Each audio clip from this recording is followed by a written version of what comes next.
My father didn't shout when he destroyed me. He looked straight through me like I was a faulty piece of lumber and said, "You're the stupidest mistake I ever made." Then he glanced at my stomach, barely starting to show, and added, "Take your pregnancy and get out of my house." 1 hour. That's what he gave me to pack 21 years into whatever I could carry. And my mother. She didn't scream. She didn't beg him to stop. She didn't even meet my eyes. She sat at the dinner table and stared at her mashed potatoes like they held the meaning of life. 9 years later, I was standing in my home office, looking out over my 6-acre estate in Ridgewood, New Jersey, when my security team called and said, "Ma'am, there's an older couple at the gate. They claim they're your parents." For the first time in almost a decade, I smiled, because I finally got to decide whether Gerald and Constance Hall were even worth a conversation. My name is Phoenix Hall. And I need to tell you exactly how the stupid mistake they threw away became the woman they came begging to see. If you're watching right now, drop your city in the comments. I always like seeing where people are tuning in from. And if you enjoy stories about betrayal, payback, and quiet revenge, don't forget to subscribe. Now let me take you back to the beginning, back to the version of me that still thought approval was love. Growing up in Ridgewood looked perfect from the outside. Clean streets, big lawns, neighbors with polite smiles and expensive cars. The kind of town where everyone pretends problems don't exist until they explode in public. My father, Gerald Hall, owned a mid-sized construction company. Around town, people respected him. They called him a self-made man. They shook his hand and laughed at his jokes. He loved that image more than he ever loved me, because Gerald didn't want a daughter. He wanted a son. And since he didn't get one, he tried to convert me into the son he thought he deserved. While girls my age took dance classes, my weekends were spent at job sites. Summers meant hauling materials, learning tools, learning engines, learning how to toughen up. When I wanted anything even slightly feminine like dance, he'd smirk like I'd asked to wear clown shoes to a business meeting. "You're not built for that," he'd say. "You're a Hall. You'll run this company one day." So I did what I always did. I performed. I swallowed disappointment like it was normal.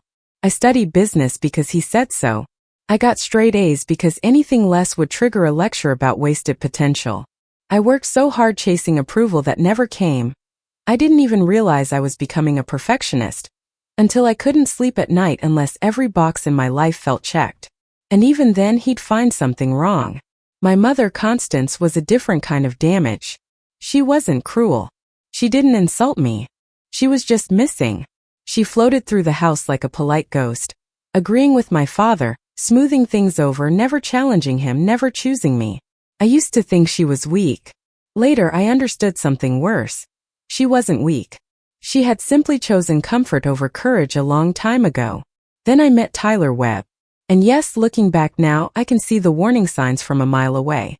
But at 21, attention felt like love. Compliments felt like safety. And Tyler had the kind of smile that could sell lies like they were truth. He was 24, worked in pharmaceutical sales, dressed sharp, talked smoother than anyone I'd ever met. He looked at me like I wasn't a tool for a company legacy, but a woman. And after a lifetime of being treated like I was only valuable if I performed, that feeling was addictive. Tyler didn't just flirt. He future-built. He talked about marriage like it was already scheduled. Kids. A house. The whole story. He didn't ask what I wanted, he told me what we'd have. Like he was writing it into existence. And I believed him. Because when you've been starving for love, even breadcrumbs feel like a feast. 8 months in, I found out I was pregnant. I was terrified. But Tyler acted excited. He talked baby names. Nursery colors. Teaching our kid to ride a bike. So I let myself hope. That was mistake number 1. Then he started getting distant. Busy with work, he said. Traveling more, he said. Always something urgent. Always a reason he couldn't show up when it mattered.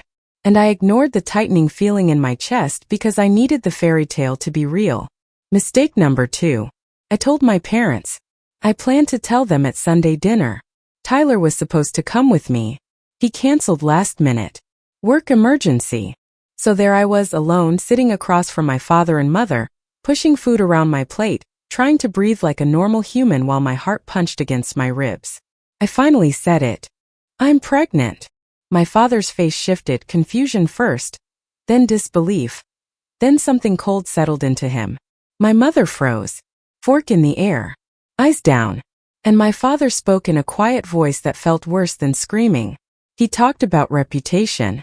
About the company. About how I was supposed to take over hall construction.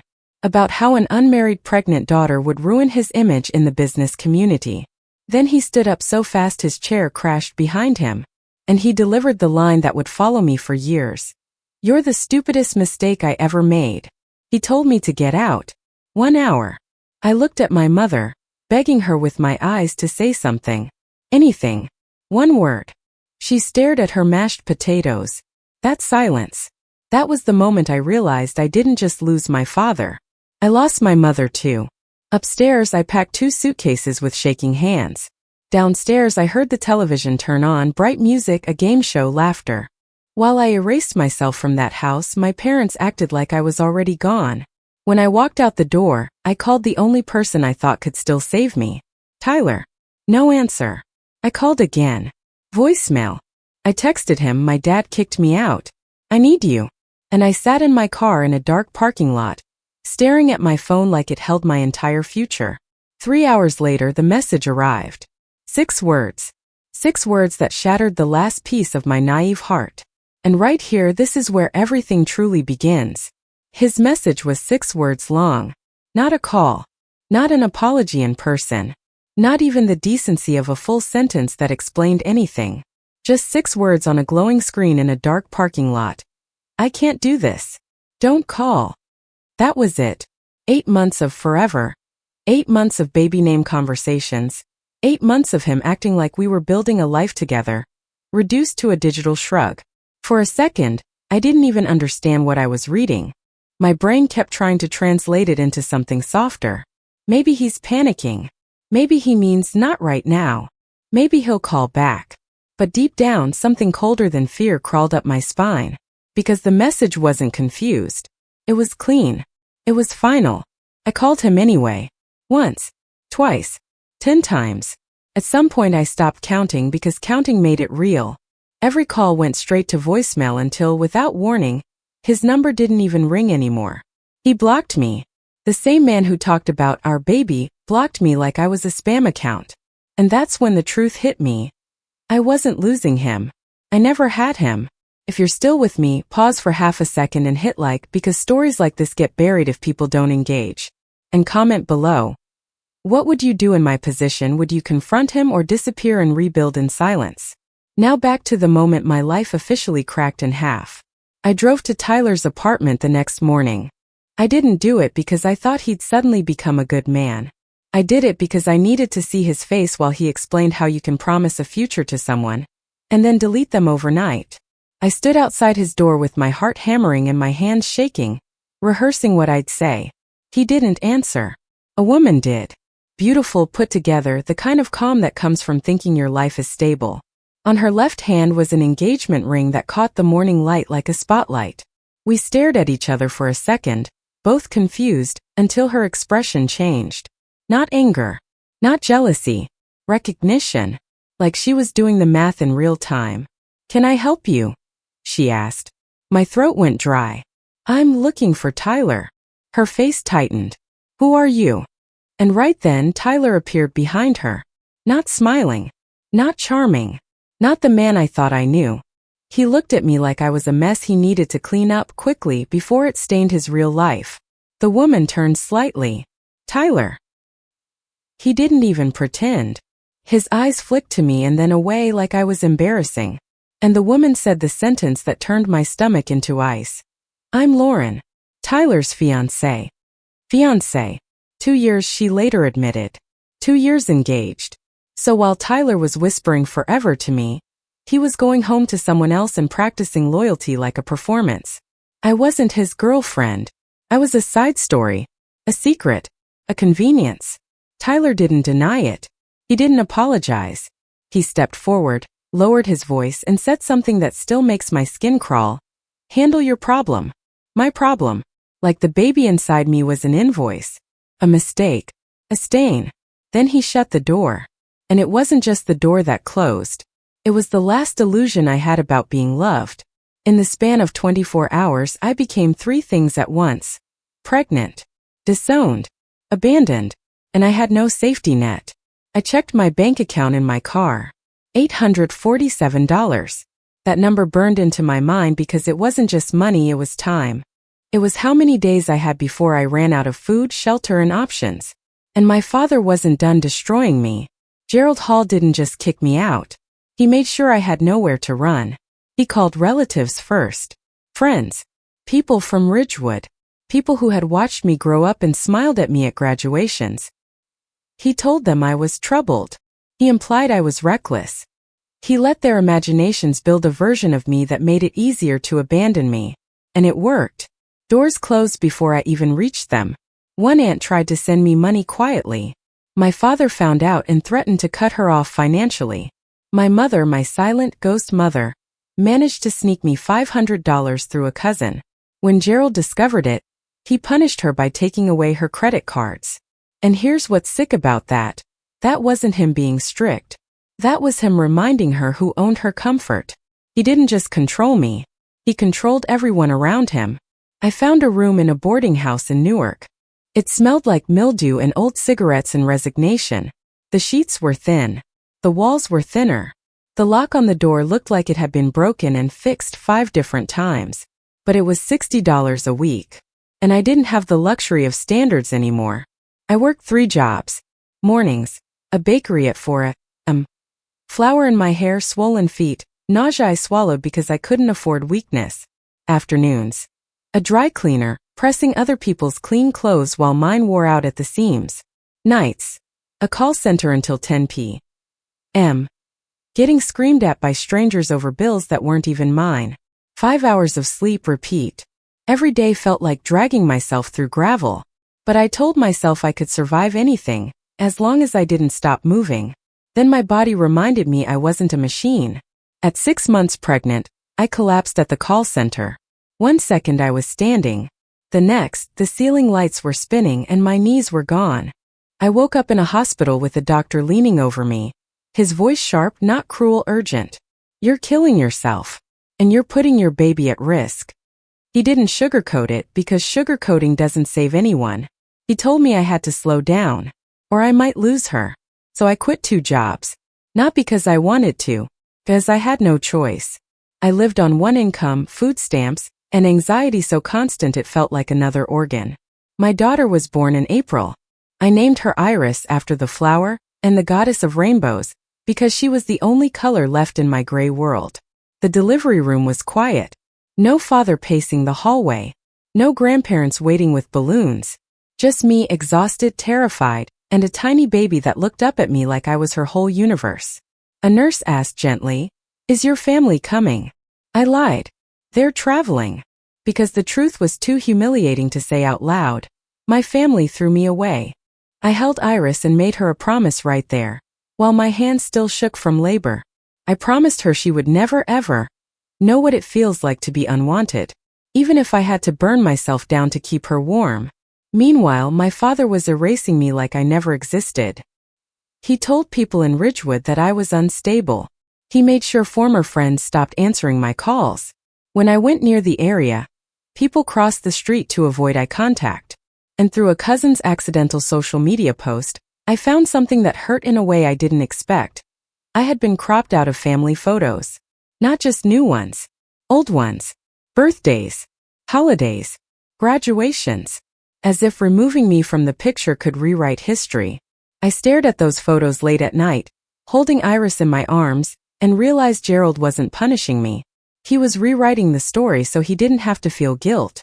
If I was bad, then what he did was necessary. That's how cruel people stay comfortable. They make you the villain in their head. But the deepest wound wasn't Gerald's hatred. It was Constance's absence. I couldn't forgive the silence. Not because I needed her to fight like a warrior. Just something. A hand on my shoulder. A quiet "I'm here." Anything. A few months after Iris was born, I wrote my mother a letter. Not a text. Not a voicemail. A real letter, paper and ink, because some pain deserves more than a screen. I told her about Iris. I begged her to meet her granddaughter. I told her I needed her just once to choose love over fear. 2 weeks later, her response arrived. One paragraph. 1. She wrote, "Your father thinks it's best we move on." And then the word that shattered me more than silence ever did. Sorry. Sorry. A tiny word that meant nothing because it didn't come with action. At least silence doesn't pretend to care. On Iris's first birthday, I threw a party in our tiny apartment. Just me and her. A dented discount cake. One balloon. I was broke, tired, and eating frosting that tasted like survival, trying to convince myself it was sweet. And Iris smiled at me. This wide, gummy smile that didn't know about betrayal, cruelty, or abandonment. And something in me shifted. I realized I had a choice. I could spend my whole life drowning in what they did to me. Or I could build something so undeniable that their rejection would become irrelevant. I've never been good at drowning, so I chose to build. The turning point didn't come from a miracle. It came from a woman who scared me a little. Her name was Miriam Castellanos, a widowed 68-year-old who ran a struggling property management company and had zero patience for excuses. I got an entry-level job at her firm when Iris was about 18 months old. I filed paperwork, answered phones, made coffee. Miriam always complained was too weak. But Miriam watched. She noticed I stayed late without being asked. She noticed I caught errors in contracts nobody else saw. She noticed I worked like someone who had nothing to lose because I didn't. One day she called me into her office and asked, "What do you want?" And I didn't say money. I didn't say stability. I said the truth. I never want to be powerless again. Miriam stared at me for a long moment. Then she nodded once like I'd finally spoken a language she respected. And she started teaching me everything. Not softly, not kindly. She taught me like training a survivor. That's when I discovered I had a gift. Real estate wasn't just houses. It was leverage. It was strategy. It was seeing value where other people saw decay. I could look at a neglected building and picture what it could become. I could walk through broken hallways and see profit, safety, future. It felt like the first time in my life I wasn't reacting. I was creating. I got my real estate license while working full-time and raising Iris alone. I studied at 2 a.m. At my kitchen table, textbooks open, coffee cold, my daughter asleep in the next room. I failed my first practice exam and cried in the bathroom for 20 minutes. Then I wiped my face and studied harder. When I passed the licensing exam, I held the certificate and sobbed, not because it was paper, because it was proof I wasn't finished. My first sale was a tiny condo that had been sitting on the market for 8 months. Bad layout, weird location, smelled faintly like cats and regret. Nobody wanted it. I staged it myself with thrift store furniture and cheap tricks from home improvement shows. I baked cookies before every showing because I read that the smell makes people feel home. Manipulation. Maybe. But it worked. The condo sold in 3 weeks. My commission was $3,200. I stared at that deposit in my account like it was a doorway to another life. Because for the first time in years I felt something dangerous, hope. Miriam promoted me. Gave me more listings. Treated me less like an assistant and more like a protege. And then when Iris was 3, she asked a question that turned into a vow. "Mommy, why don't we have a backyard?" She'd seen one on TV. She wanted one. I knelt down, looked into her eyes and said, "Someday we're going to have the biggest backyard in New Jersey." That night she drew a picture. A huge house, a giant yard, and 2 stick figures holding hands. Me and her. Kept it. I carried it like a contract with my future. Years passed. I got sharper, harder, better. I learned how to negotiate without flinching. I learned how to read people, how to spot desperation, how to smell a lie before it spoke.